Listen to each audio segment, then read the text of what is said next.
Good evening, everybody. Welcome to another Thursday night in the Joey crib. We've got a massive show lined up for you today. We've got an update from Joey's booze cruise along the southwest coast of Victoria through the tuna fields. I think he tried to go fishing off the back of a ship. I've got a bit of a few stories to tell about my weekend land-based fishing for kingfish.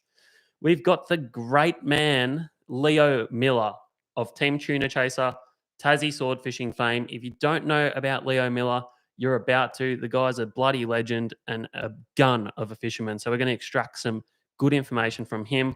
We've got our regular segments. We have the hookup, and we've got some questions from you guys. Plenty of reports in there and interesting stuff to talk about. But first of all, to kick it off, Joey, we want to know about your cruise along the ocean. Dave's good to be back here in Pod HQ. The fish are ready to go. You're ready to go. We had a beautiful dinner before we kicked off. But Dave, I went cruising on the P&O Explorer. I was had bass playing duties on the weekend. We played with Super Band, performing the Elton John and Billy Joel tribute in the theatre. And my goodness, we've cruised out of Melbourne on Saturday night. We've gone straight through Port Phillip Heads and tracked straight past all the beautiful tuna on the west coast, cruising 2 nights to Adelaide. I couldn't resist. I had to have a bit of a joke with our listeners when we were passing through Portland out at the shelf. I was literally waving off the back deck to all those barrels that were being caught at the same time, those barrel-sized tuna, and I had to flick a line over the back, or at least pretend to. But I tell you what, Dave, it's actually a serious crime if you fish off the back of a cruise liner. Yes. When I was mocking up the video, there was a lady that turned around and said to me, "Oh, the last guy that tried to fish off the back of a cruise liner, he was locked up in the barracks for 2 nights, and all of his fishing gear was confiscated." So. The barracks, that sounds like a bit of a Karen, Joey. I noticed the path that you were taking. We were watching you on Ship Tracker, and I thought you went a little bit too far out to get in amongst the tuna action. If it was me, I probably would have gone up to the captain and forcibly redirected him, but clearly you didn't do that. You're a good little boy. Yeah. Have you ever been on a cruise before, Davey? No, mate, they don't really appeal to me. I think more of an older generation thing, but it sounds like you had a good time. Yeah, that was good. I couldn't believe it. They've got a 400 Gradi on board. They got wood-fired pizza restaurant there as well, which totally blew me away. So yeah, that was the highlight of it. But this episode's brought to you by P&O Cruise Lines, everybody. By the sounds of it, Joey's pumping him up a little bit. But Dave, I want to hear about your last weekend in fishing. You hired a beach shack with a solar installing mogul and a website developer, and you guys thought it'd all be a great idea to go fishing together off the rocks. Tell me a little bit about that. Oh, I teased this trip a little bit on the last episode. Our good friend Suraj booked a house at Phillip Island, and his plan, he was determined to catch a kingfish tuna off the rocks off Phillip Island. Would you believe it? Now, he wrote me in. I thought, geez, this is a long shot. Boy, it was all right. But did we have a good time, Joey? We got down there.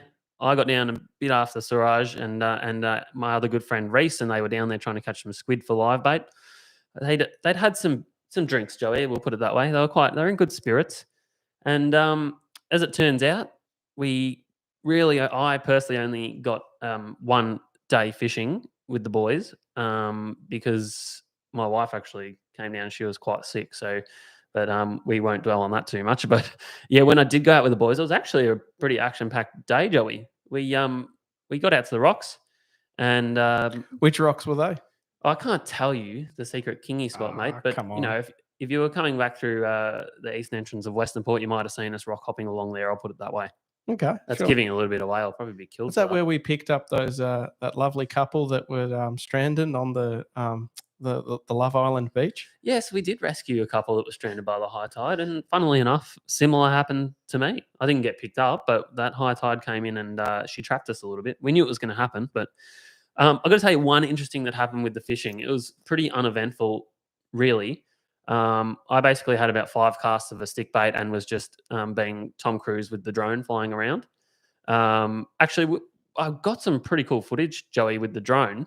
We had a whole pack of dolphins turned up, and they were cruising down the rocks. So I quickly play that. Oh But my gosh, have a look at that.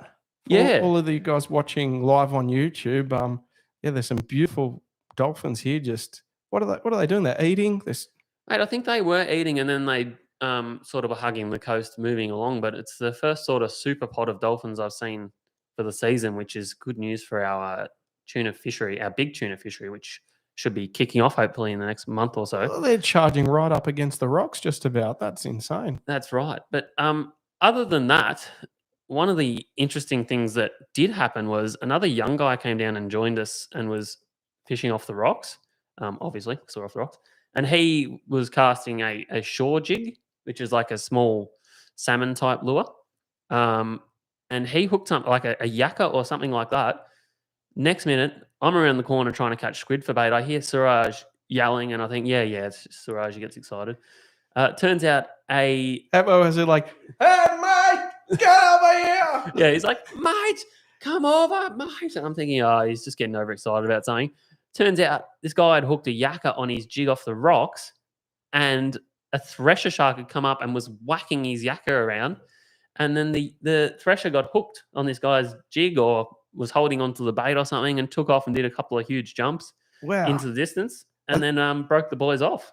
Or broke the guy off. So a thresher shark, for those people listening at home, that's a small sort of stumpy shark with this huge, massive, long tail. It's almost like this big, Yeah, mate. like that. Well, the tail's probably twice the length of the shark's body. Of all the sharks, they're probably one of the most majestic and powerful. And the jumps they do are more like a marlin, or even higher than a marlin than a shark. At points they're very quick as well, very powerful. And they got a tiny mouth as well. Like it's like Yeah, that's like right, that, isn't it? They're definitely not a man eater. But yeah, really, really cool shark to see, and quite amazing that happened in that location off the rocks. But anyway, on the way back, we, like I said, got trapped a bit by the high tide. Had to go inland, Joey, do a bit of bush bashing, and the leader of the procession going through the bush, he goes, "Oh, whoa, whoa, whoa, boys, hold up!" And he says, "There's a big ass snake right there." So all four of us are then like, Wait. What sort of snake was it? it was a black snake, Oh, a that's big old black snake. oh, the old blackie. Yeah, the old black snake. So we redirected around that, but it was quite a frightful journey for the next half hour through the thick brush, thinking about what are we going to step on next, Joey. I was a little bit alarmed. You could say tensions were high, and when we did reach the track again, the boys, they were pretty happy. They were pretty happy amongst themselves, that's for sure. So yeah, that was my trip. Rest of it was a lot of drinking, a lot of delicious food. Highlight, I must say, was Reese Kennedy. He cooked a beautiful suckling pig on the barbie, roasted it, and it was Joey. You'd have to experience that. That would be nice. It was very nice. It was yeah, it was very nice. I did enjoy that immensely. Probably more than the hiking through the snake bushes. That sounds pretty good though. It was good, Joey. It was a good trip. But hopefully now we can get back to some serious fishing over the next few weeks. Yep, we got all the beach walking and holding hands and singing Kumbaya out the way. Yeah. So we can get back to going on in the big blue out in extreme, Dave. Yeah, hopefully. If this weather will let up, we will be out there, Joey. Now, something that came across my news desk during the week, I don't know if you saw this. There was a real big old great white allegedly washed up on a beach in the OBX Outer Banks over there in America. And I've got the photos of it up here on the computer. I just wanted to ask you something about this shark, Joe. And for all those of you watching visually right now, what do you think? Apparently, the story is this thing washed up live. This is legit images. And these are beachgoers trying to return this shark to the waters. Now, this thing is absolutely enormous. This makes our fresher shark look like a pipsqueak gummy shark, Joey. I want to know, what do you think about the authenticity of these images? I can see you studying it.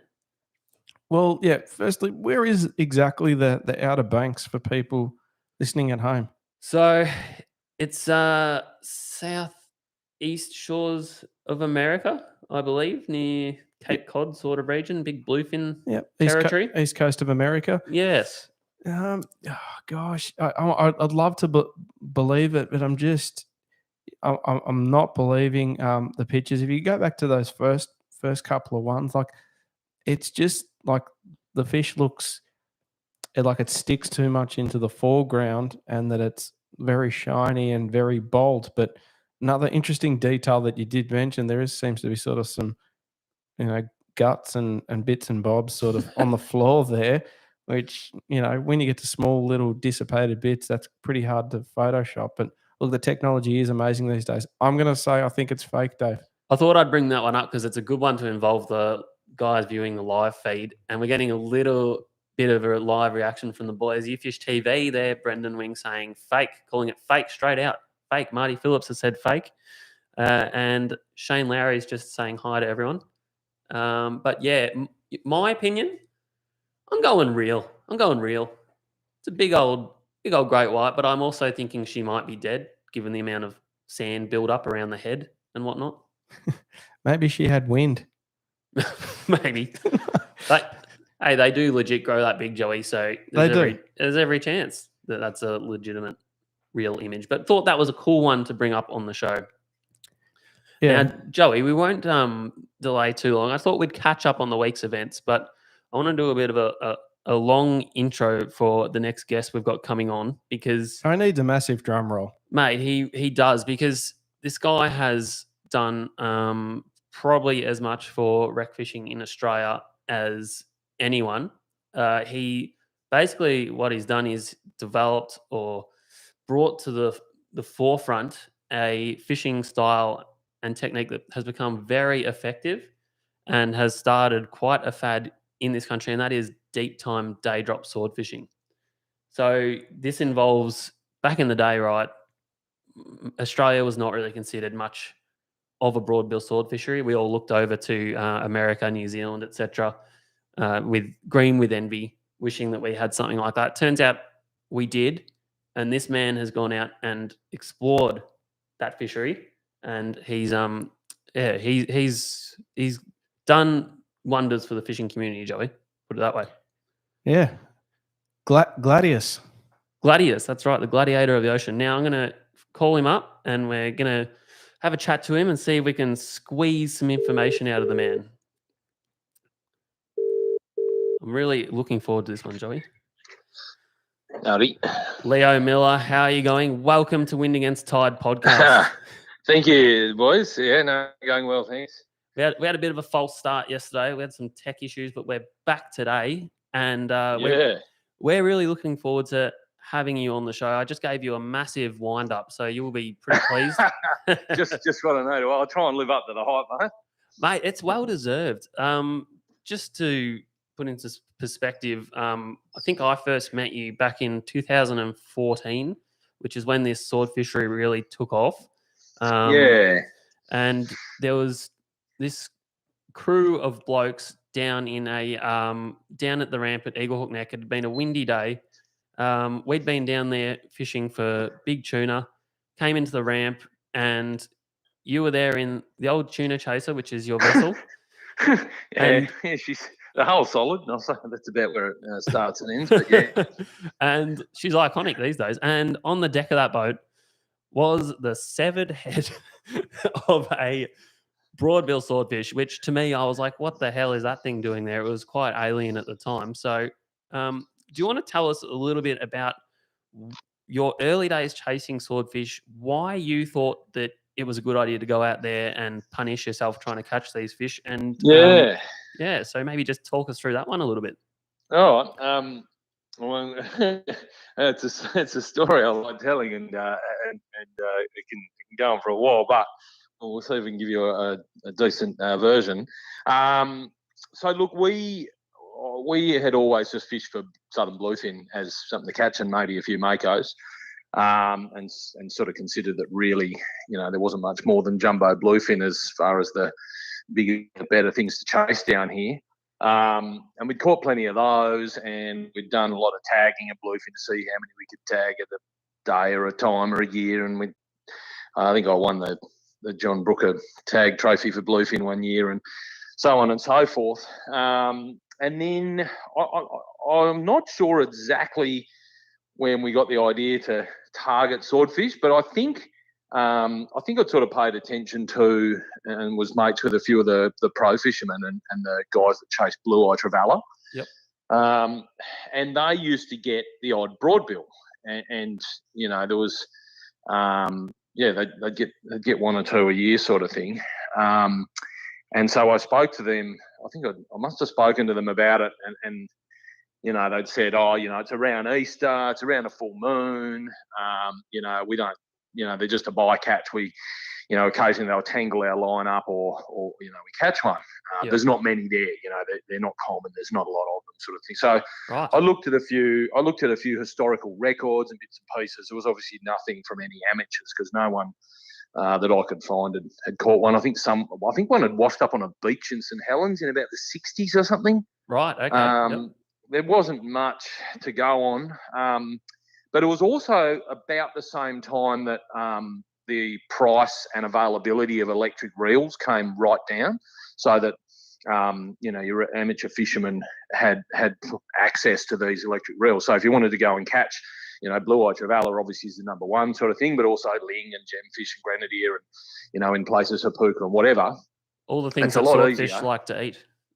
Yeah, and the same spot. So it's a lot easier on an electric than hand crank. I've done both and definitely use the electric. So, and the guys chasing all these fish up and down the coast with the electrics consistently, and I was reading on all these forums, were consistently reporting, we got bitten off by a shark and we hooked something big and it busted off, and and they're all sort of putting it down to sharks. Anyway, I read into a few of those stories and chatted to some of those people and sort of thought, these are not sharks and they're not tuna, and pretty much put two and two together and thought, well, not only do I reckon they're swordfish, but I reckon there's actually quite a few of them there. And who knows if that just happened to coincide that we had a better year of swordfish or whatever, a better few years.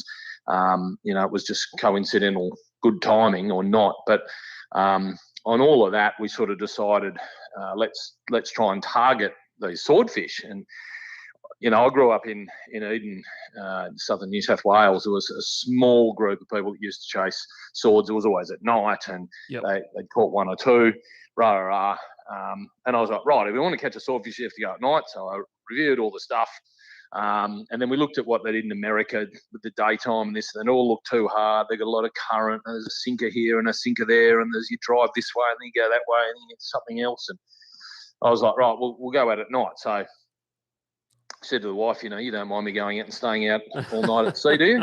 Yes, I do. Okay, see you later. We're going. No, she was always pretty supportive. So I used to work a relative sort of 9 to 5 back then, and I'd finish, we'd get to knock off early or start early, knock off early. We'd knock off at 3 and get the boat and the gear and the boys and drive down and get the ramp, drive out, grab some bait, and it's dark by the time you're halfway out there, and get out in the middle of the bloody night. Oh, God. Whenever it was calm enough. And if anyone that's fished at night, it's, unless there's a full moon, it is cold and dark and miserable, and you can't see, you get extra seasick. It's pretty hard work, especially down there where it's it's nearly as far south as you'd be chasing swordfish. That's right, and especially on a smaller boat. But anyway, nighttime didn't work. We caught a few makos and caught plenty of blue eye and raised brim and all sorts of stuff. Had some fun and learn a bit. So we then looked at what they're doing in New Zealand, and they had a much simpler sort of technique than the Yanks. They just tie something big on, throw it over, snap it off, and here comes your bait, and we're catching swords. So I chatted to. Yeah, that's it. So I chatted to guys there, and I watched every YouTube channel, and I searched everybody video, and I absorbed a lot of information. They sort of say, there's no such thing as an original idea. So I gained a lot of information with a lot of different people and talked to anyone I could talk to in America, New Zealand, locally, back home, commercial guys, et cetera, just trying to learn and trying to work out, how these fish behave. And then we started trying the deep dropping thing. The Kiwis were using bottles of sand and a light bit of line. I tried that and it didn't really work for us. So I said, you know what, let's just tie on some bloody rocks with some rubber bands and see how that goes. Yep. After, a lot of trial and error, we and we were doing it without even baits on. We were just trialing it so we could get it to work. Yeah, okay. Training. And about the same time, we sort of worked it out, and we'd had a few drops. I think we hooked a big shark and whatever, and not much else. Well, I could only fish when I could fish. Actually, we were out off Shooting Island on the same day, and the late great Mozza, Adrian Moresby, mate of mine, mate of everyone's, gave me a call and said, mate, just so you know, he said, Smithy's just landed a bloody swordfish at Eagle Hawk Neck. They weren't targeting it. They were chasing blue eye, and something chased up the blue eye. They thought it was a mako, threw down a wire trace with a slab of striped tuna. And, an hour or two later, they've pulled up a bloody 200 and something or other kilo swordfish. And I was like, right, well, not only are they there, but they're there and they're aggressive and they're doing all sorts of crazy stuff. So Yep. it got us really pumped. And I think a few people were probably starting to figure out that, it was a fish that might have been worth targeting. And there were a few other guys that were having a go. We were probably a little bit more advanced in terms of our setup and knowledge, I think, of what was going on, perhaps, just because I'd done so much research. Yep. And then the guy I fish with, Simon, that we fish with all together all the time, he went out. I couldn't go, and he went and he caught one of his bycatch on a bloody electric reel. It was only about 80 kilo. It came up backwards and dead. And, well, getting even more excited that they were there. And all these people I'd been keeping in touch with were ringing me, and the charter operators going, oh, we were out yesterday and we lost something big on an electric, and we had a blue eye cut in half, and we had this. Geez. Someone, there was just constant activity, and it was pretty obvious that there were a fair few of these fish, and we just had to get the time and get a bloody bait in front of one. And I think it was the Easter. It was Easter because I knew it was the only time window I had to go and target them. I think it was 2014 when you were down, and I looked at the weather, and it was like, right, Easter Friday, crap, Saturday, crap, Sunday, crap, and Monday there was about a small window in the morning. There was a forecast 25 knot nor'east by about 1 o'clock. So I was like, right, we're going. Yep. And we dropped till morning, didn't do any good. My mate next to me had a blue eye cut in half, and I was like, man, not moving. We're in the right spot. Yeah. And I think we caught a grenadier on the electric, and I whacked half of it off, just chucked a few hooks through, and then threw it down on my non-preferred sword rig. And nothing happened. We wound up the lines. It was time to go, and I was winding up that last line, and I started winding. I remember thinking, gee, this is it's a bit slack. There's not much. There's not much weight on there. I thought there's not enough weight, so it's not quite normal. But we didn't caught one. We didn't know what they did, so I didn't pay too much attention. And then it just started getting, and then all of a sudden it started getting tighter, and tighter and tighter. And I didn't say anything to the boys because I didn't want to get everyone excited about what could have been ling or anything, And then all of a sudden it tightened right up, and drag came off, and I knew I had about 8 to 10 kilos of pressure on. I was like, right. Oh, that's exciting. There's something good on here, and hopefully it's not a shark. And I said to the boys, I said I'm on, and they go, what? I said I'm effing tight. I said, there's something big on the other end, and then it came up to the surface, which, as we know now, they pretty much almost always do.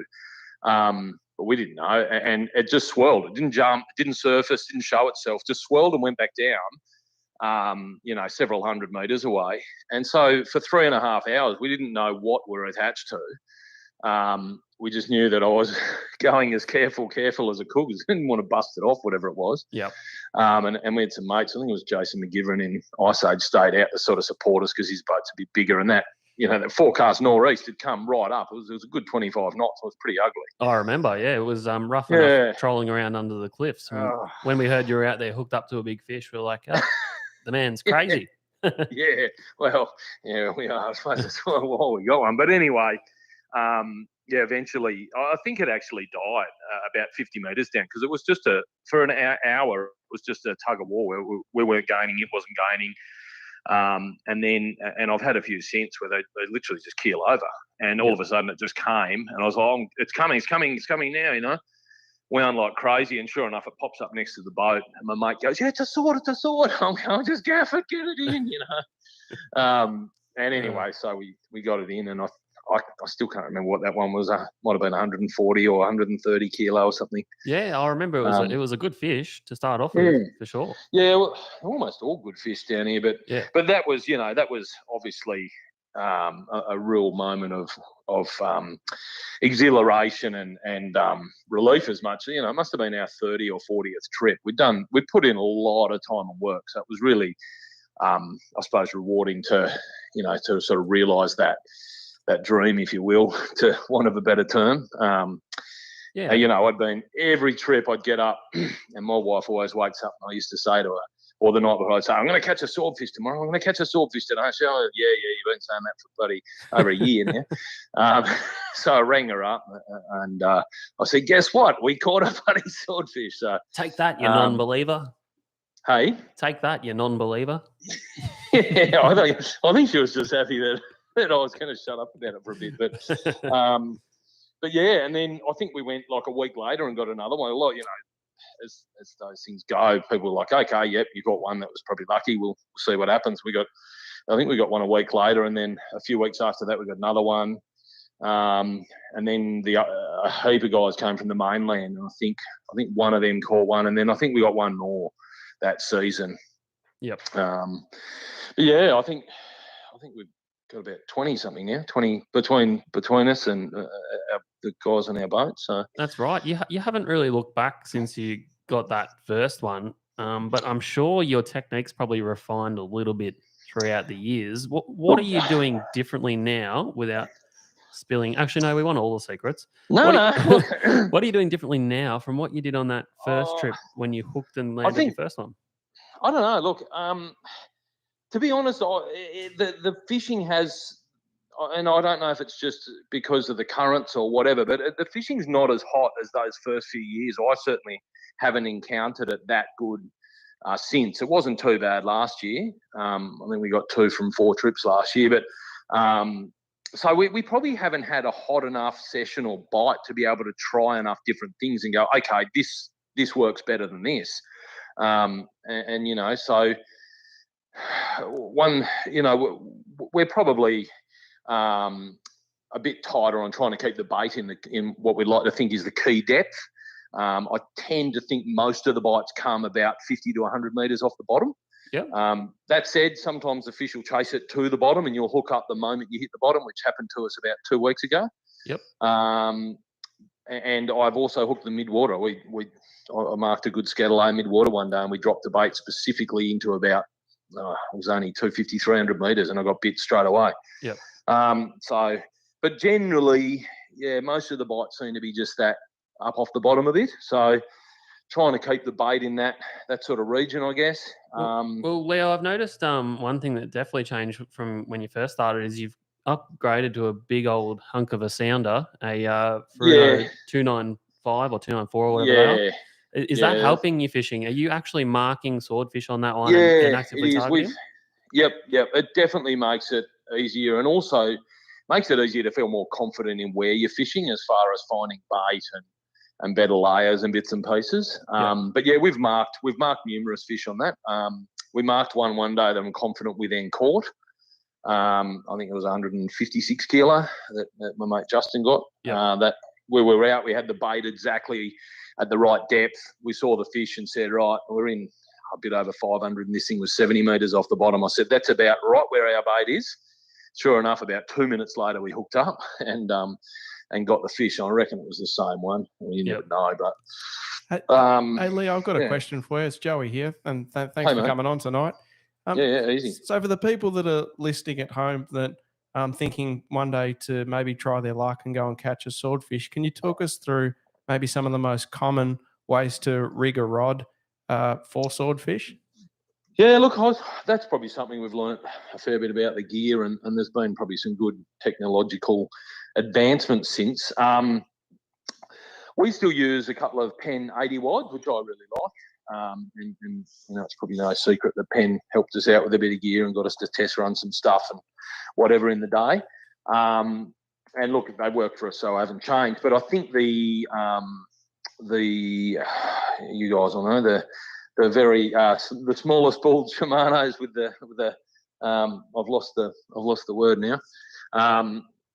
the smaller model, Shimano's that you can pack full of braid and still pack a punch drag wise. Are we saying a 50 wide or a Telica? They're Telica. Telica. Got it.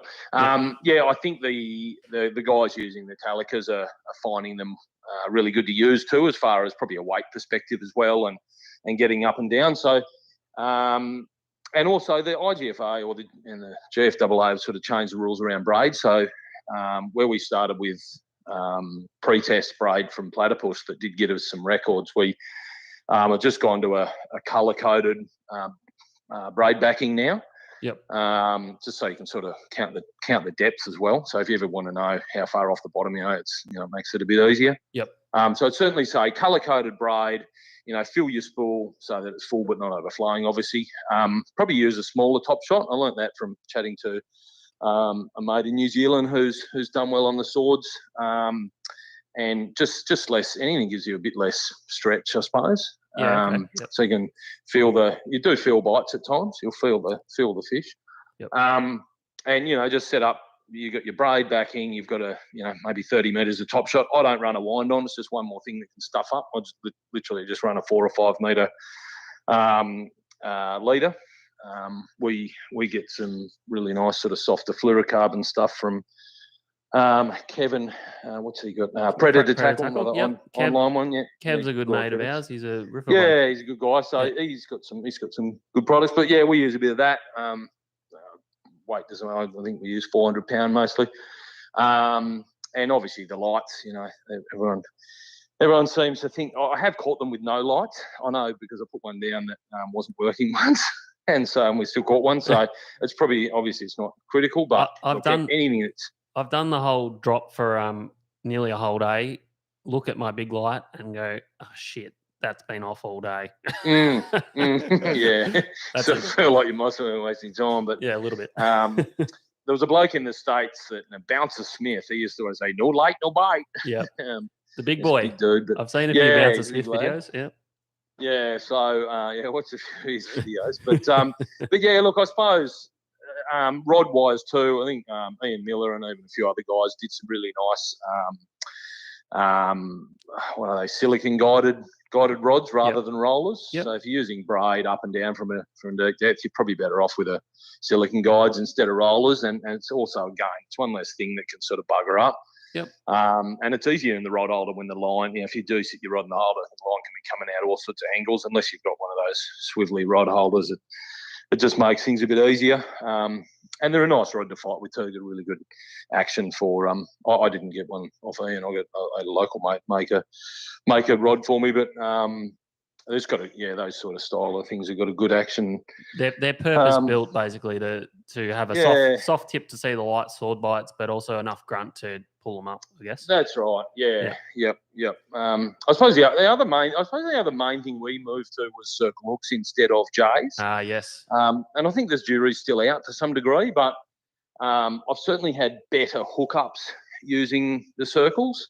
But we have still had a few fails and whatever. Had a few where it's just ripped the bait off, but I don't think that's swords. I think that's smaller threshers. Right. We had it again the other day. Yep. And chatting to a mate in New Zealand, he said it's a fairly common thing for threshers to latch onto your bait and just tear it off. Yep. Rather than sort of wolfing it down. So. And what size hooks is that, Leo? I think, at the moment, I think we've been using a BKK Monster Circle in a 14, and I've got them in a 12 as well. I've caught them on 12s, 14s, got them on Eagle Claw 20s. I don't think it's too critical. Just something with enough gate to get around the jaw, because they've got a decent jaw on them, being a larger fish. But yeah, you don't want something that's too big to get in the way of them sort of swallowing it down. But I don't think they're too finicky or fussy. They're pretty aggressive and pretty crazy a lot of the time. I think it's just if you're lucky enough to get a bait in front of their nose, they'll generally just inhale it. Yeah, it's a bit of a confidence thing too, I think. Like I really want to make the change to circles, but every time I've attempted it, I feel like I've either lost a fish or had a failure, and then I've had a really good run on. There's a rig, Leo, that I call it's called a Dave Standing Death Rig. Okay, it's a twin suicide. Right, it's not great for releasing, so I do want to move away from it. But God, it's so hard because I'm like 5 from 5 bites on that rig. And, people like yourself and Jonah Yick down there, you're definitely mounting a case to change the circles. So I'm going to commit to it next time I go. Yeah, the other thing I like about circles, it's easier to rig your baits. Yes. It's real easy to rig baits, and you can freeze up a heap. I've got to open the freezer at the moment for the last trip.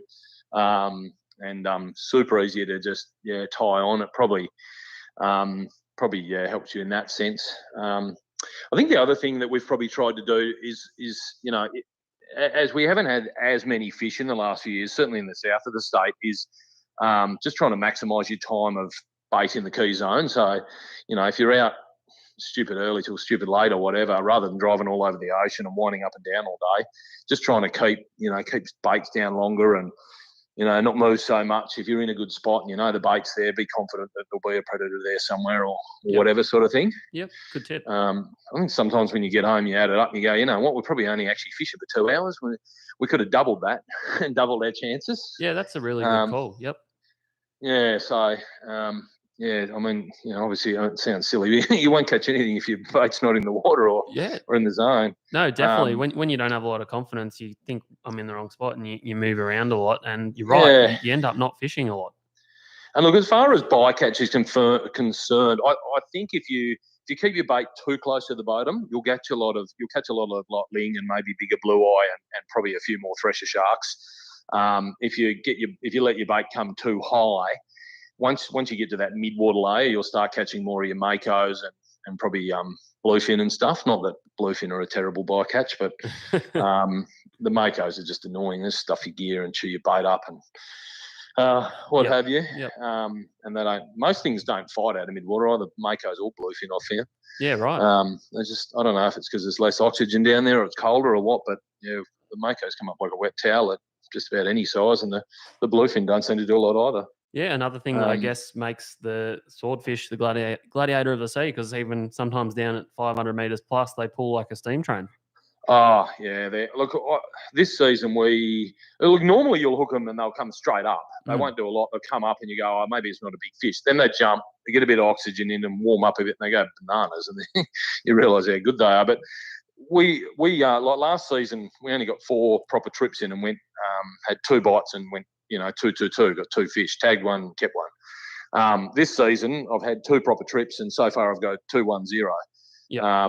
So it hasn't been too successful this season. So the first one that I had on for 15 minutes was it chased the bait down. I was saying before, it chased it to the bottom. I could feel it whacking as we were dropping the last 50 metres. Yeah, okay. And then it whacked off the rock. I pulled it up a bit and I could feel it attacking the bait, whether it was hitting it or trying to swallow it or what. But I think it had, when it was sort of attacking it, it had managed to get the line wrapped around itself in one way or another. Yep. Because normally when you feel them take off, they'll just swim off. They'll eat the bait and they just swim off like nothing's wrong. And as your hook drags up their throat, they probably think, oh, well, we've got a piece of bone or something or whatever. Yep. And anyway, this thing, didn't. As soon as it felt the pressure, it just went bananas, like as though it had felt the line wrapped around its fins or its head or something. Yep. And it ripped off drag, went nuts, raced straight to the top. Nothing like a shark or a tuna would. And then ripped back down and then settled in mid-water as they do. And then had a bit of a go and snapped the line. And when I pulled it in, it had bill chafing all up the remainder of the leader. And it must have had the leader really wrapped firmly around a sharper part of the bill. Yep. And it just popped it. So it was pretty unlucky because sometimes, that'll happen, you'll get them. But and then the other one was the same. We'd had a bait down for an hour or more. We went to wind it up, and I actually we were right over the top of it, and I was looking on the sounder, and I actually saw a fish come out of the top of the bottom scatter layer, so about 100 to 120 metres off the bottom. Yep. And so maybe we hadn't let our bait come up enough, because, most of these predators feed looking up, not down. Anyway, I said to my mate, so Simon was on the rod. I said, mate, you're about to get bit. And sure enough, he goes, yeah, I'm getting a bite. Yep. And, it's murdered the bait. And we had a slimy mackerel on. Didn't hook up. We waited 15 minutes, nothing, pulled it up. And it had chomped on. And for whatever reason, whether it happened before from other fish down there or the sword had done it, it had all the string that we'd sewed the bait up with had tangled through the hook. Yep. And just the hook was sitting in a position that was never going to hook anything. So yeah, okay. Now, so two sort of bits of bad luck, and it could have been we could have been 2 from 2, but that's fishing sometimes. It's the way the cookie crumbles. Now, interesting, you're talking about the fish coming out of the scatterlay and that sort of thing. Correct me if I'm wrong. You're probably more around this than I am, but Sean Tracy, I know from IMAS down there, did quite a lot of research into catching swords. I know you helped him out a bit with some sat tag fish and whatnot. Did his research, I believe, showed that they're actually sitting quite a long way up, even in the daytime, further than you'd perhaps think. Yeah, a lot of them do. I think it showed that they'll come up a few times a day, sort of thing. I like I say, we hooked one in the middle scatter layer once. You tend to have, when there's scatter around, you get 2 or 3. There'll be like, there might be a line at 200 metres and one at 354, and then one just sort of along the bottom and maybe a bit up. And we hooked one in that middle line. I know other people that have too. Yep.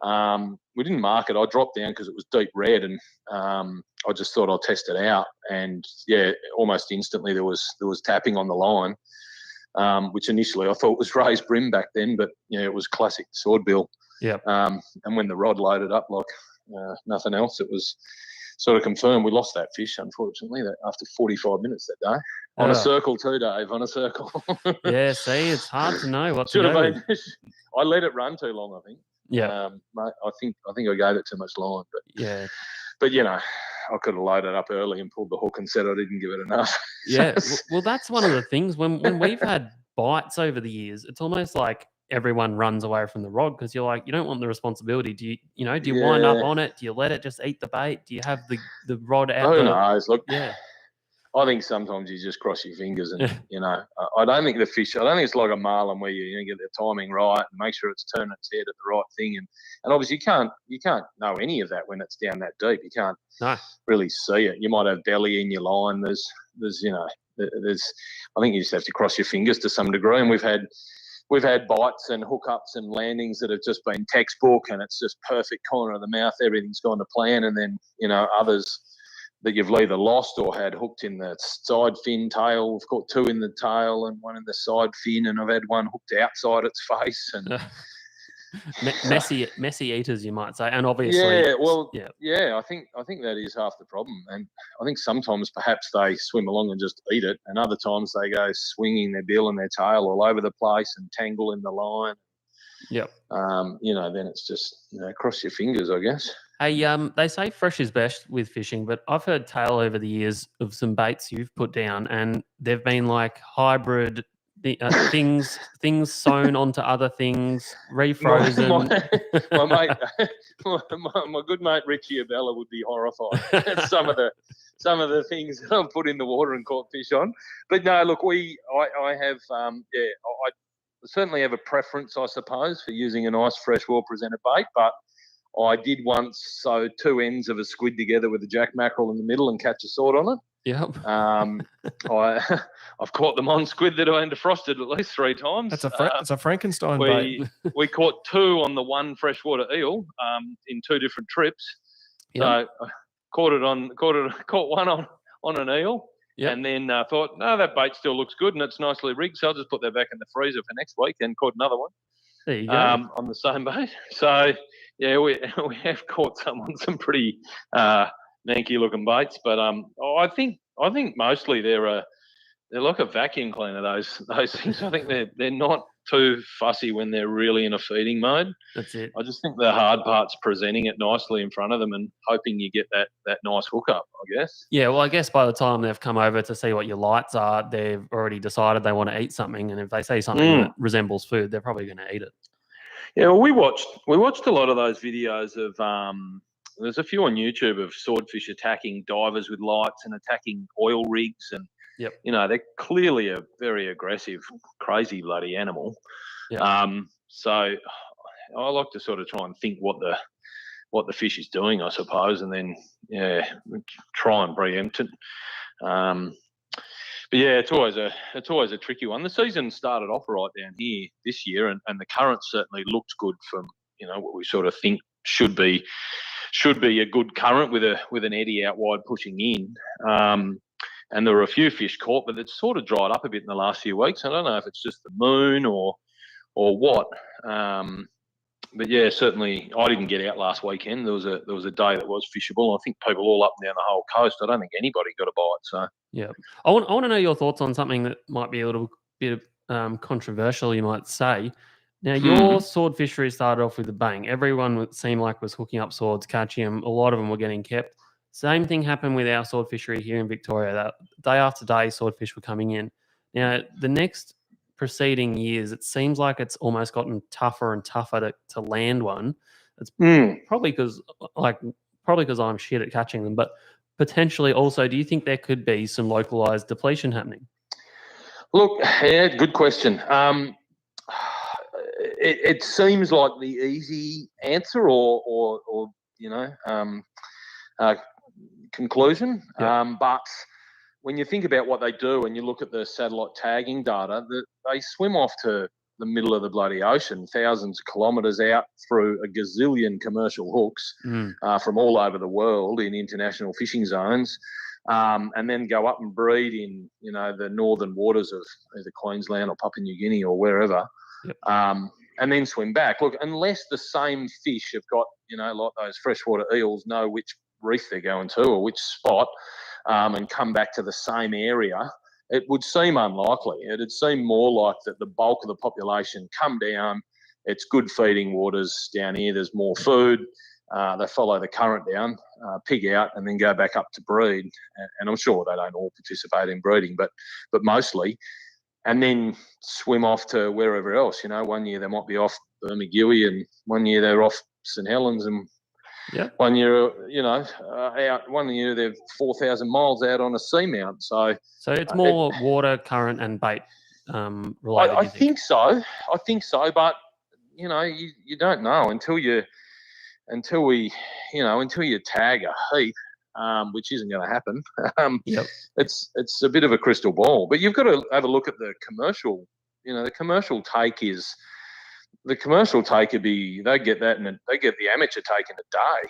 I know they're not catching quite the same proportion of bigger fish, but to the average punter, they go, 100 kilo fish, it's enormous. But in a swordfish, it's probably only 2 or 3 years old. They're one of the fastest growing fish, and mainly because they've got no rib bones. Only fish with no rib bones. Right. They can eat shit tons and gorge themselves. Yep. And then when their guts fill up full of leftover skeletons and bones they can't digest, they swim to the surface and spit their stomach inside out and spit all the bones out. Oh, there you go.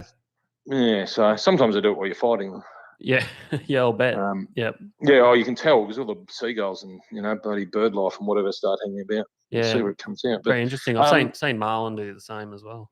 So I reckon it's more current driven, and also about 3 years ago we had almost no fish caught down here, and the currents didn't look good. Victoria had an amazing current, and they were hand over fist. I think Richie had like 6 bites in one day at one stage. Yeah. I don't reckon. I reckon they, unless the entire population is coming to the one spot year in, year out, but that wouldn't make sense because they've got to go up and breed and dodge the commercial industry. Yep. And their take, so yeah. And the commercial guys have had a sustainable fishery there for a long time. It was under a little bit of pressure, I think, it was in the 90s. Yep. And, the quota got adjusted in bits and pieces. And it's not a lucrative fishery for commercials anyway. It's sort of like we're chasing big eye tuna or we're chasing bluefin tuna or whatever. And if we catch a few swords to pay for a couple of wages and a bit of fuel, then that's great. Which is funny because most people that I know love the eating the swordfish above all those fish. Yeah, as a cooked fish for sure. Yeah. Yeah, not so as for sashimi, but a mutual friend of ours tells me it's very good sashimi. Jonah Yick, he's been eating it. Well, Jonah's going to the I haven't tried it. It doesn't look sashimi. I've had people walk up to on the wharf when we're cleaning them and ask for something to eat raw, and reckon it was good. But you say go for it. Yeah, it didn't look like someone's character I was going to judge. But I'd go with Jonah's recommendation. Oh, maybe I'll try it one time. But it's too good on a nice steak. Salt and pepper and a bit of lemon on the barbecue. So, you've got Joey. You've got Joey interested now. It's nice and moist. It is good. I've seen Richie Abella. He do it on the Weber and nice little like shish kebabs, swordfish. That looks to die for. It works really well. It's just so moist. It's quite different to a lot of fish, and it freezes really well as the same sort of reason. So I had some. We had our last packet from the one we caught last year, and it must have been in the freezer for 8 months, and it was brilliant. There was no, trimmed off a bit of freezer burn. It was fantastic. But talking about the evolution of using rocks and things for bait, I remember back in the day there was a lot of rocks getting thieved from Eagle Hawk Neck boat ramp. Like when we were first going there was all these nice volcanic rocks, and then they slowly got less. I heard you had a run-in with the law whilst doing a little bit of swordfish rock collecting. Do you care to comment? Look, I was. I've always been a little bit loose, but, and I'm probably not quite. I'm probably a little bit more refined these days, but especially now that I've got a couple of restaurants and 40 or 50 staff. Look, I wasn't getting them from Eagle Hawk Neck at that stage. I thought it'd be a great idea to drive down to my local beach, which is in the middle of suburbia, and just there was a track, so I thought I'll just drive my ute out there. It's full drive after all, and just drive up the beach and start loading up. I mean, there's about 10,000 or it's probably 10 million bloody rocks there. Surely they're not going to miss. They wouldn't miss 1 or 2, absolutely. But no, one of the locals took it upon himself to be very offended that I was on his beach taking rocks. And came out and told me as such. I said, mate, just because your house isn't there, it's not your beach. and a few other exchanges. I don't think he was too impressed. So I went home and I was having lunch and got a knock on the door. And yes, I won't say boys in blue, it was a lady in blue. She said, now, do you know why I'm here? I said, I said something like, it's the rock police. I said, because there's a whinger down the road with nothing better to do. But no, so she said, look, do you know that you're not allowed to actually take rocks off a public beach? And I said, really? I said, I took 30 and there's at least another 30 or 40,000 there. And that's only one out of how many beaches? She said, doesn't work like that. So I said, righto. I said, let me finish my lunch and I'll go back down to the beach. I'll return the rocks, which I actually did. So I now buy them from a quarry. You should have said, I'm just rehoming these rocks to a different area underneath the sea. No, it was a lose. Anyway, no, I just go to one of the local quarries now. You know what? You can get a better size. You can get exactly the right size rock you want anyway. You pick out what you want and get half a ton at a time, and it'll last you for at least a season or so. So it's a very specific rock type you're looking for, is it? I like to have just the right sizes, sort of work out what the guys that are builders have got a much better access to better resources with bricks or bits of Rio bar and that sort of thing. Yeah. And get the weights exactly right, and then they sort of know what line they're using or what rubber bands or what whatever to bust them off when they want them to bust off. Yes, but, and I know you did have some issues with the rock releasing from the line on national television with the boys. with Nick and Andrew. Yes. Yeah, that was, that actually worked really well for their show. I think it was hilarious. It was probably more an issue with inexperience and not having fished that much for them yet. We had current against wind that day, and I can't remember whether it was the wind or the current was winning. Anyway, the wind dropped and the drift changed, and we drifted back off. So basically, we were tight on a rock, and then we drifted off it for about 40 minutes, and we're like, cool, the rock's off. And then we drifted the other way, and it got tight again. Unbeknownst to us, it was still just the rock. Anyway, of course, we're like, 40 minutes of slack line and we're tight now, must be a fish. Andrew's fought this rock to the boat. And I said, be careful, mate. I said, sometimes, they don't fight very hard and they come to the boat and then they wake up. And he's like, well, here it comes, it's coming. here it is. It's a rock. And it was a bit of a letdown. But anyway, we got one the next trip. So that was a saving grace. Yeah, that's all right. You can just say that was all set up for the laughs on the television show, and no one will be any the wiser. I've had the same thing. We've harnessed. I'm not afraid to admit we've harnessed up on a brick before. So Yeah, you don't want to. We had one day, one of the ones. Actually, I think it was the first one we sat tagged with Sean. And it came up, did absolutely nothing. My mate was on it. I said, it's going to be a shark. It's probably a blue shark. It was that dead. It had done zero. Yep. And I said, but be careful, just in case, we'll be ready. And the leader came. I was just about to leader it. Next thing, a sword jumps out of the water. I couldn't believe it. And Sean was right there. And he said, oh, wicked sword, quick. And he comes racing over with the satellite tag. And anyway, we just drove straight up and leaded this thing. It was only about 80 kilos or something. Yep. And Sean jumped on and sat tag. That was 15 minutes from hookup to sat tag. Yeah. That was the quickest one we've ever had. Do you think there's something to that? Because I know Matt Watson from New Zealand is a pretty big advocate for when you get the mat up initially and they come up to look at the boat, he seems to just take a rap on the trace at that point and bully them to the boat before they dig down and draw out the fight. Yeah, and look, 100%, they are definitely much more sluggish when they first come up. And if I'd have caught the number of swords or had the number of shots that Matt Watson's had, I probably would have had a crack at that too. But when you go, for a 5 or 10 or 15 trips without a fish, and then you get a shot at one, you're sort of very apprehensive to take any chances that might dart under the boat or whatever. Yeah. It's hard to go gung ho on a fish when you have spent so much time and money and effort getting to the point of it getting one on again. Yeah, exactly. Yeah, like I say, I've when we first got onto them, and whether it's numbers of fish or currents or both, you'd expect to bite at least every second drop. Yep. We really wouldn't go any more than every drop or two you'd have action. And, that's crazy. And we were losing a lot. I remember one day we dropped, lost one, dropped again, lost one, dropped again, hooked it up, got it. It was just like you just drop it. It was like catching flathead that you couldn't hook. Yeah. It was crazy. Those are the days. But yeah, I don't know. Like the guys in New Zealand still seem to get really good runs on them. So, and they've been doing it for 15 years. So, yeah, I think it's a different fishery. I think they're a different stock, but clearly the same fish with the same behaviours. So, yeah, you'd think it'd be a similar sort of scenario.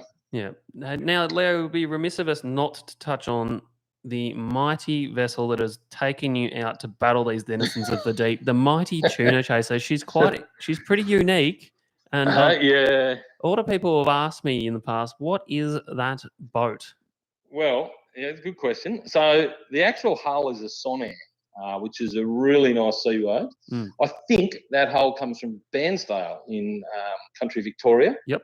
Which isn't too far south of where the boat came from, which was my old hometown of Eden, New South Wales. So a local guy there, John Rankin, who, if anyone's read GFAA magazine, will see his name in there numerous times.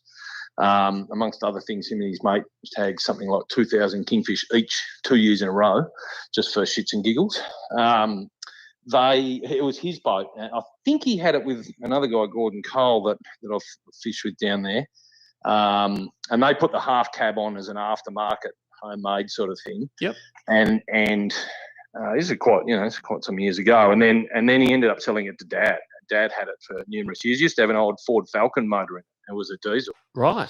No, it wasn't a diesel. Sorry, it was unleaded. It was an old 6-cylinder bloody Ford Falcon in it. Yeah. And it was a sluggish old. It didn't really get on the plane. It was a very long, slow day. Yeah. But it did the job. And then when I got it, the motor had gone. I just got the hull basically. Yep. So I've got a local guy to build a pod or virtually a small hull extension and put the outboards on. And it made a really good boat of it.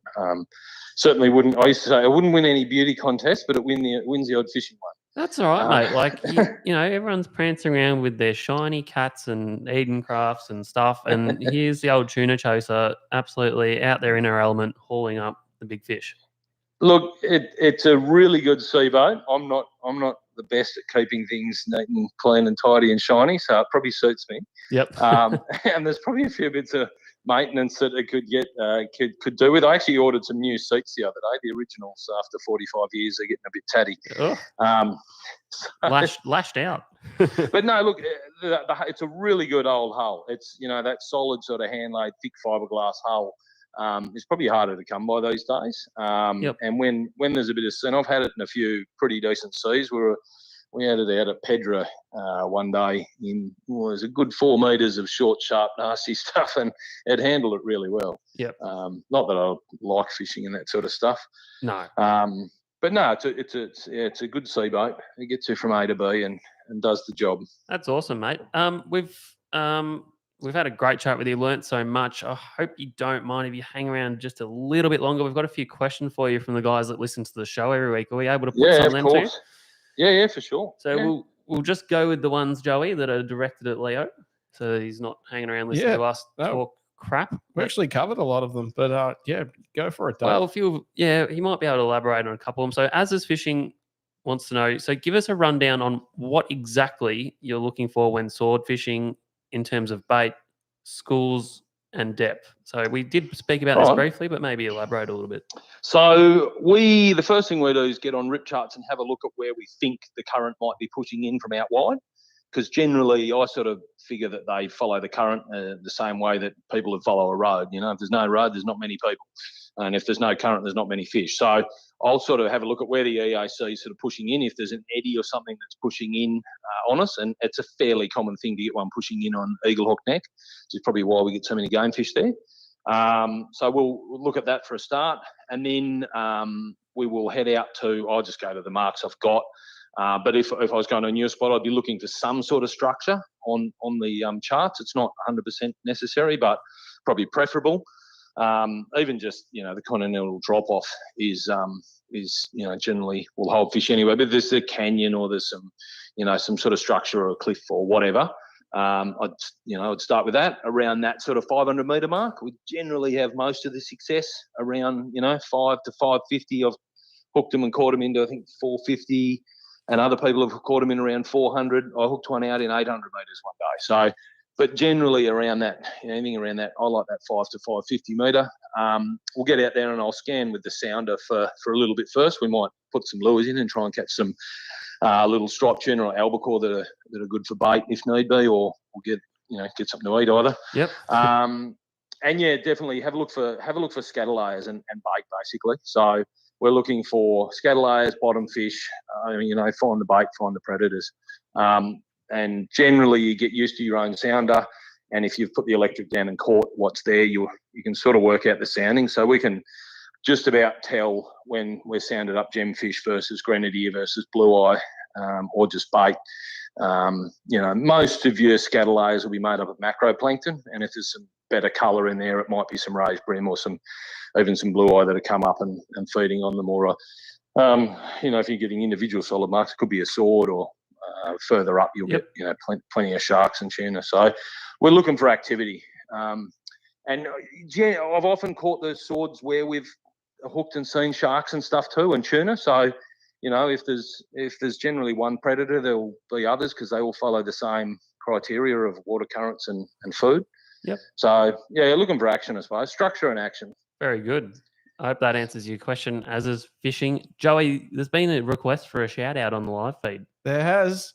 Shane L says, "Hey Joey, my wife wants a shout out. She thinks this is pre-recorded. This is not pre-recorded. So hi Tamila, it's Joey. I hope I've said that right. Tamila. It's definitely we are live." There you go, Shane. Question, Joey. You got one for Leo there? Yes, we do. We might have covered this though. Does fresh bait matter when sorting? We've covered off on that. Yep, we've covered that one. How many dedicated sword trips have you put in before you got your first? Did I hear you say it was 30 to 40 trips? Do you reckon? I reckon it was a good 25 to 30 of actual targeting, including all these crazy nighttime trips and all sorts. Yep. I think we were about and it's your fault. Probably about similar, I reckon. Yeah. But it took a long time to dial in, even just how to drop the baits properly, and it took a long time getting it right, where you sort of felt like you're in the game, I suppose. Well, we had personalised Leo Miller coaching throughout our early years, and I remember ringing you. Probably trip Brendan up a fair bit. Trip after trip on the way home, you probably rang up and heard some dejected stories from us, and tried to keep our spirits high. But eventually we got the job done. So you're a good coach too, Leo. That's another feather in your cap. I appreciate that. Well, I thought that the Miller rods were named after Leo Miller, actually. All right, Joey. Any more questions there? Yeah, we've got. How long have you had the Sonair, the boat? The boat. Yep. So I bought it off Dad. Ooh, it's stretching my memory now. I'm trying to think if I got the boat before I met the wife. I think it was similar timing. So I don't know, 14 or 15 years or so, I suppose. You're lucky because you can't remember. And I think Dad had it for about 8 years or so. It's probably been in the family for 20 years. You're very lucky. You can't remember the boat anniversary, so that's right. You're safe with the wife. Which one do you love more? Come on, next question. No, my wife's very supportive of the fishing. She's great. Yeah, our other halves are quite integral to allowing us to chase these fish, I think. That's it. And but I'm not a bad cook, so I've cooked up a few good feeds of fish and chips. I have heard that. Joey? It's only been grenadier and tuna recently, though. Leo, did you just mention that you own a couple of restaurants? Tell me a bit about what you do outside of fishing. Yeah, so I've sort of always, one way or another, been in small business, and I started my own. I started the first one about 5 or 6 years ago, a food van. So I had a food van for 2.5 years, and then as about the same time COVID hit, I started from scratch a burger shop, Billy's Burgers and Bar. Billy was an old nickname of mine years ago. So I started a burger shop on the Hobart waterfront, which is a good place to be. And then I got rid of the food van, and then the venue next door, which is much bigger, was sort of coming up, and we'd written a few notes about what we thought it could do with. So we took that over about 18 months ago. That one's called T42 Hobart. So both on the waterfront on Elizabeth Street Pier in the heart of Hobart, and one burger shop, one sort of modern Australian bit of seafood and bar restaurant functions. Keeps us entertained. Dave, we're going there when we get back down to Tassie. We're going. Yeah, now Leo, me and Joey have a bit of a trip in the works down there. We want to chase some swordfish back out of Eagle Hook Neck. We're sick of running a million miles to sea off Lakes Entrance, and we're planning a visit. And Joe's very excited to come and visit some of your establishments. So anyone down there in Tasmania or planning on going over for a trip, make sure you stop in and sample some of Leo's finest foods. Sing out, let us know when you're on the way, boys, and We'll come and talk all things swordfish. Oh, that sounds awesome, mate. Thanks so much for your time tonight. It's been a bloody great chat. I think everyone would have got a lot out of it. It's actually fired me up on the swordfish, and I look forward to seeing you out on the water. Me too. Well, hopefully we're going Tuesday, so the forecast looks all right, and it might be the last chance for a few weeks. We're going away for Easter with the kids, so yep. Fingers crossed. The moon looks good. I like just before a full moon. I reckon it's probably my favourite at the moment. Yeah, that chops and changes, but depending on when you catch them, yeah. Yeah, pretty much. Yeah. Well, if you want to tag us in any of your updates on the socials, we'll share them with the audience, because I know for sure. Yeah, they'll be keen to see how you've gone. Yeah. All right. Well, thanks, Leo Miller. You've been a bloody awesome guest. We can't wait to chat to you in the future. Thanks very much, and have a great night. No worries. Cheers, boys. Okay, take care. See you, mate. Good on you. Joey, what a man. What an absolute legend. That's one of the things I absolutely love about this show. Guys like you and me, we've known these people for a long time, and we've just known of their legendary status. But through the gift of technology, we're able to share those wonderful conversations with our extended fishing friends. So, yeah. Yeah, that's right. And everyone that we've had on the show, they've just been real, genuine, good people, which is common over the fishing industry, I feel. And I really can't say enough how much I rate what Leo has done down there, because it's very easy to follow the pack, but it's not easy to lead. And to put in those 30, 40 trips before he even caught a fish and to stay that dedicated, it's a huge effort. Like, he was out there dropping for swordfish when the rest of the fleet's trolling around for these big bluefin tuna, which to many would be very hard to resist, Joey. So massive well done to Leo on that. Yeah, absolutely. Now, that was just a fantastic chat and really enjoyable, I thought. Did we want to maybe, if I can find my notes here, have a bit of a chat about what's been happening around the oceans? Oh, Without- yeah. I know exactly what we're going to. Right here, we are going to go to this segment. Hey!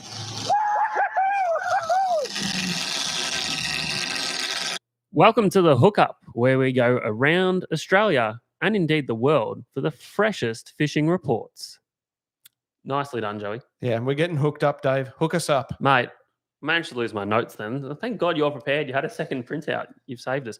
We want to quickly say that this hookup is brought to you by Ropan Financial Services. Good friend Rodney, friend of the podcast. Want to give him a bit of a plug. He's helped us out in the past. And that is our official hookup sponsor for tonight. We've talked about the swordfish, but we cannot ignore the big bluefin fishing that is still happening in the southwest of Victoria. Absolutely going crazy, isn't it, Joey?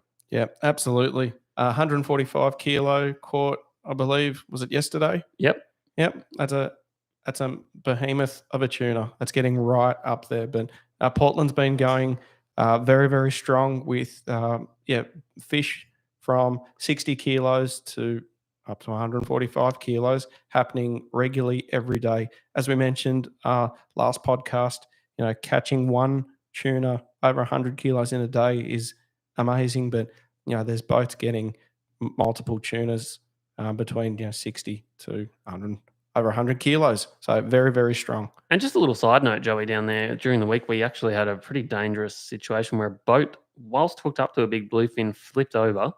And was it while he was hooked up? They were fighting a fish, not confirmed, but I believe potentially backing up on the fish and had a wave come over. But that's what I heard. But anyway, it's either way, it's not good. And we're just glad to hear that the guys on that boat are all well. Bag Out Fishing Charters actually were the ones that managed to collect them from the ocean. So a massive well done to them. And good to see everyone out there keeping an eye out, because it's, boats can be replaced, but lives cannot. So everyone just be careful out there. The old adage, no fish is worth your life, is it, Joe? Yeah, good to hear that everyone was all right. I think I even seen Steve Evans on the Channel 10 news. Comment there. So, glad to know everyone's safe. Yep. Our local bluefin fishery still continues to fire as well, Joey. The fish are busting up under the mutton birds and terns and trolled laser pros, small skirted lures, and lures behind spreader bars, doing very well there. Old mate Peter Ferguson, he actually came zooming past me when we were on the rocks, and I think he said he got 4 from 7 tuna on Saturday in the rough, and he said skirts were preferred. So anyone going out there at the moment, apparently skirts are the go, but that does change day to day. Have you heard of any other entrances? Like the Eastern's been pretty strong, but they have been happening at the West or even towards Barwon? No, definitely off the back of the island, and Barwon's still been producing plenty of fish. I'm getting a bit excited with hopefully some bigger fish turning up in the next few weeks, Joey. The bigger bait's starting to turn up, and some exciting times ahead.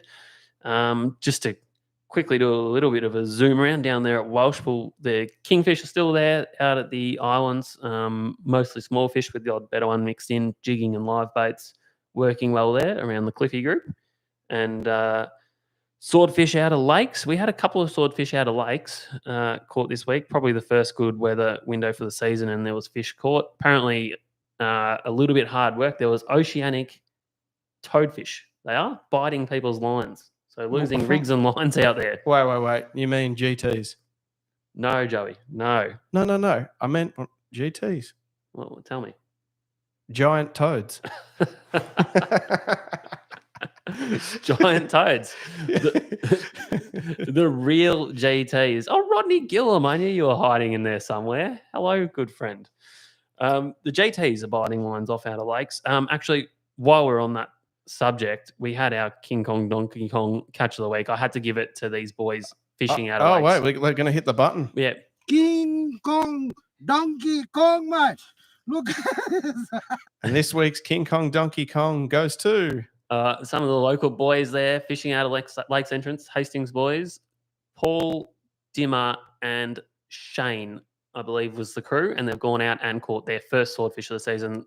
Not really too surprising. These guys are bloody guns on the swordfish. I'm sure we'll see many more, but they've started the stampede, Joey. We're keeping up the vibe. It's a swordfish episode, and these guys are catch of the week, and that's down off Lakes Entrance. So it's great to see that the Lakes Entrance sword fishing season has started with a bang. That's right.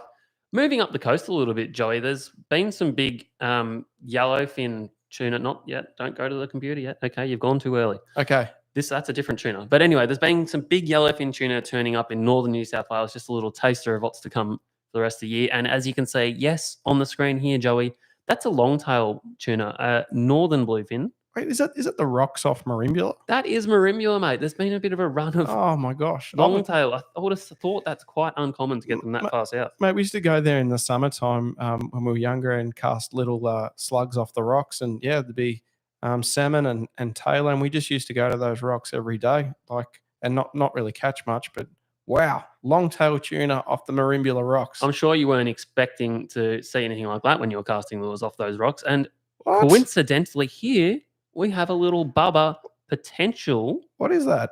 Now, these have been caught, I think, recently off Sydney. Guys thought they could have been big eye tuna, but there's some conjecture about that.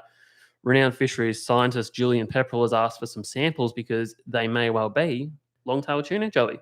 So something in the waters there. The long-tails are on, mate. They're baby long-tail tuna. Potentially. They are asking for a sample of one so that they can work that out. So that'll be pretty interesting to see if they can find that out, because these hot currents that have been running down the coast are turning up some interesting fish, Joey. Yeah. Well, yeah, want to make sure. Is it? I can't tag that one. It seems to be dead, but I don't think it's dead. Yeah, No, I don't think it's dead. I don't know. Yeah, actually, we may as well look at those currents quickly. We've got them up as well. Oh, okay. So yeah, we're gonna go over to Dave's laptop. He's got all the currents. So yeah, we'll just Yes. Describe that as best as we can for the people not Well, watching on we've just YouTube. been talking about the hot water running down the coast. Now, thanks to Joey's boss, Fabian. Is he Yes. your boss, Joey? Yeah, Fabian. Fabian's- We've Fabian's- stolen his Riptide login now because we're too stingy to pay for it. But I just thought that was a good depiction of the current that's running down the coast. So you can see here we're looking at the south coast.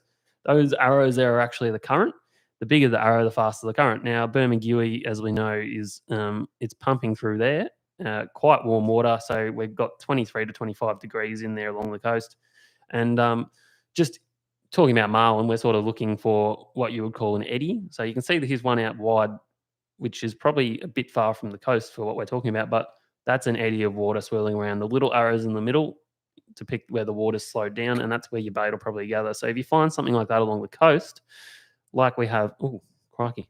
Oh yeah, zoom in a little bit more, Davey. Like we have up here further, where are we? Bateman's Bay. We want to go a bit further up than that even, because I believe off Wollongong up here, Joey, That's all right. we're having some computer control issues up here a little bit further, up at Wollongong.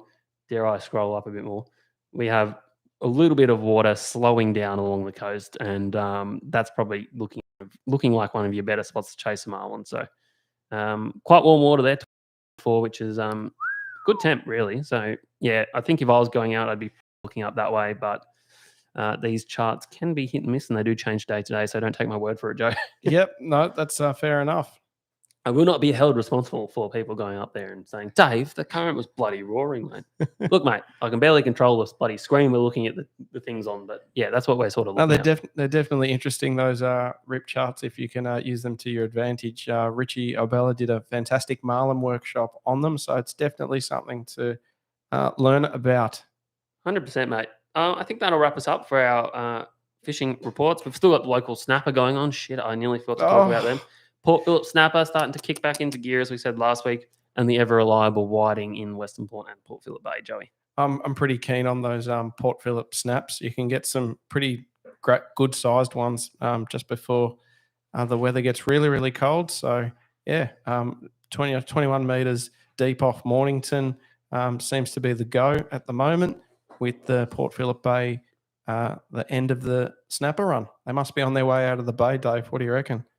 I don't know. Yes, maybe. I think that is the theory, isn't it? Yeah. There was some questions we had left over that weren't pertaining to Leo, so we might go through them and then we'll wrap up the show for a week, I reckon, Joey. It's been a bloody ripper. Yeah, absolutely. Nathan Spearings asks, what size fish cooler bag for schoolies, I'm guessing bluefin tuna, and barrels? How many bags of ice to fill them? Now, I know you've got quite a nice sized bag that we tend to regularly fill, Dave. Yeah, what have you got? Well, mine's probably a crap size because it's a bit in the middle. I can fit a barrel in there with the tail hanging out, but it's also a bit big when I've got school fish. I've got to put too much ice in there. So you really want one about probably 1.5 meters long, or maybe a little bit shorter for school fish. And for the tuna, for the big barrels, you want one that's just over 2 meters long, or around 2 meters, to fit those big animals in there. And I would be taking probably a minimum of 6 bags of ice with me on those trips. Yeah, that's 4 will probably get you through, but you really want, if you're going to keep them cool and chill properly, you want probably about 6. Yeah, one of the things that I like to do with the tuna, we know that they're a warm-blooded animal, and when we're trying to actually cool that flesh down, when we're putting them in the bags, I get just the 600 ml water bottles. You know, water's so cheap nowadays. I put like a half a dozen 600 ml water bottles. I freeze them, and I just bring them in a shopping bag with me, and I put the frozen water bottles into the cavity of fish. And your servo ice you can pop on over the top because you really want to make that core cool down as quickly as possible. But one of the features I absolutely love about the tuna bag that you have, Dave, is it's actually got a bung plug on it. So when you want to run soap through it and wash it down, the water can drain out of it quite nicely, and it's very watertight when you screw that cap back on and put it all back together. Good product. I'm glad people are taking a lot more notice of using these sorts of things to look after their catch, because it's very important. Why, Muskie Sam wants to know, have we slowed or stopped chasing swords? A number of reasons. The weather's been very unsettled, meaning not a lot of chance to get out there. I've got a little boy at home, so I don't get as much opportunity as I used to just go at the drop of a hat. And also probably our local fishery's been so good, it's a bit hard at times to tear ourselves away from that. Yeah, absolutely. Like we were just mentioning before, Dave and I are pretty keen to head down to Tassie this season during the autumn. There's cheap airfares. You jump on a plane, hook up with an expert, and go and enjoy the beautiful food and wine and fish of Tasmania for the weekend. It's a little bit more pleasant than potentially looking at 10, 12 hours of traveling in cars and boats locally. So, yeah, I really like the sound of heading down to Tassie this year, Dave. Well, I've always said, Joey, a good sword trip is one when you catch a sword, but a bad sword trip is a crap trip. It's not a lot of fun driving 100 Ks out into the ocean, sitting there watching a rod tip all day, driving home on no sleep, and spending a lot of money on fuel. So for that reason, it can be hard to get motivated when you had a lean run on the fish, but the rewards are massively worth it. They're an incredible fish. So we do need to get off our asses and have a bit more of a crack, that's for sure. Yeah, nice one. Brad Robbo 22 asks, how many pound leader for barrels and favourite brands? Dave, you're the rigging man.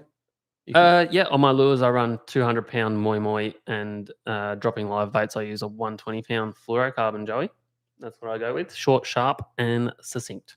Yeah, excellent. 200 pounds a good medium. Like, I have been chafed off still, but I feel it gets you more bites while still offering really good protection. Now, a question from the Alley Bros. If fishing was your full-time job, where would you base out of, and why, Joey?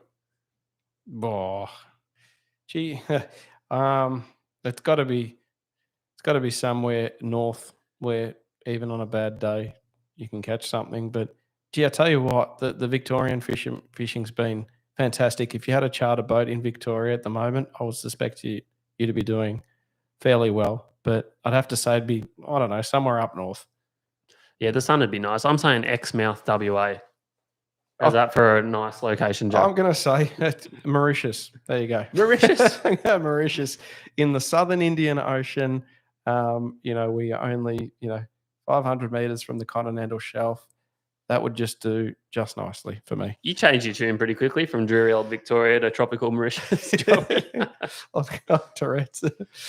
Dave Snoop has asked, correct setup and procedure to deploy baits for barrels and how and where to collect bait for barrels at Portland and how to deploy them. Well, I'm not probably the best to ask, Dave. I haven't done heaps of live baiting for the big tuna in Victoria. I've done a bit of it in New South Wales and I've done a little bit of it in Victoria, but not a whole lot. Like I was saying, I just use a 120-pound fluoro and a kingfish hook, a strong small J hook. I see a lot of guys are starting to use circles, so that's probably a good idea as well. And I know with the live bait side of things, guys are just dropping a sabiki rig down like we do at Bermuda and whatever, or they're actually scooping the bait up out of the bait balls sometimes with a net and doing it that way. So yeah, that's how a lot of people are going about it. I think it's probably a good way to do it. And one thing to take from last week's show with Lee Rayner, if you can get a setup that allows you to cast or pitch the bait a reasonable distance, it might help you get more bites as well. Now, how often, the roach life, how often do we change mono top shots? Is it every fish, or do we just put our faith in the Lord? I guess being the rigman again, Joey, I'll take that one. I change mono top shots after every long fight with a game fish. So might be a bit anal, but I've caught big tuna on mono before, not replaced it, and then lost one the next trip. So every time I catch a big fish or have an extended fight, I change that top shot mono, and then I've got full faith the next time I've got a big fish on that I can go as hard as I want. Yeah, very good. Any more questions on your side, Joey? No, we're all done, but I just, before we cover off on this segment, I just wanted to share, I got a parcel in the mail this week that I'm particularly excited about. In this little blue vial is my Escape with ET seasickness tablets that are from a compound chemist.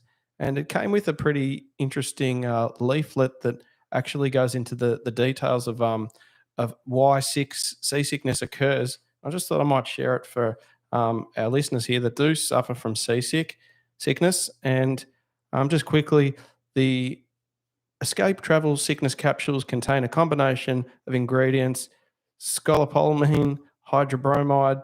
Oh gosh, I can't even say these names, but that travel sickness is believed to be a result of the brain receiving conflicting information about what the body senses is happening and what the eyes see is happening. In the inner ear, there are 3 fluid-filled canals called the vestibular system. These detect changes in the body's position. Motion sickness is thought to occur when the vestibular system sends messages to the brain telling the body it's being moved around, while the eyes send messages that the body is stationary. Scopolamine hydrobromide is thought to prevent motion sickness by stopping the messages sent from the vestibular system from reaching an area of the brain called the vomiting center. This area of the brain coordinates the vomiting reflex. Scopolamine blocks receptors called muscarinic or cholinergic receptors that are found in the vomiting center. This prevents the vomiting center from sending nerve messages to the stomach, which would normally cause vomiting. But yeah, very interesting. The drug is essentially blocking the receptors that stop you from vomiting. But what I find really interesting, I'm not a chemist by any means, but normally I take Quells, and these ETC sickness tablets, they seem to have the same kind of drug, but we'll see if this combination of a few different other things might work better. I had my mate, Sean Hildyard, who had a very, very seasick mate, go out on the Marlin in Jarvis Bay, and he tried the ETC sickness capsules a couple of weeks ago. He said they were absolutely beautiful. So I'll let you know how these go. in the winter tuna next time we're in the big blue. I bloody love that, Joe. Thanks for that update. A little bit of science behind the seasickness tablets. I really hope they work for you, mate, because there's nothing worse than being seasick out on the water. Just very quickly to finish the show, thanks for those that got in touch and ordered a hoodie or a shirt off us during the week. We've still got a few left, so if you do want one, don't forget to hit us up and we'll organise something for you. Bit of stock left, and they're bloody comfortable and good value. So get in Daylight touch. savings is here. The weather's changing. It's time to rug up. And yeah, we've got some beautiful green khaki hoodies in stock. Green, red, grey, and black, Joseph. Quite the range. So get around it. Thank you, everyone who has joined us for the show. We love you all, and we will see you again next week. Do not forget to like and subscribe to the channel. It's really helpful for us, and we do appreciate it. Have a good night. Daylight savings this week. And guys, turn your clocks back. Don't forget.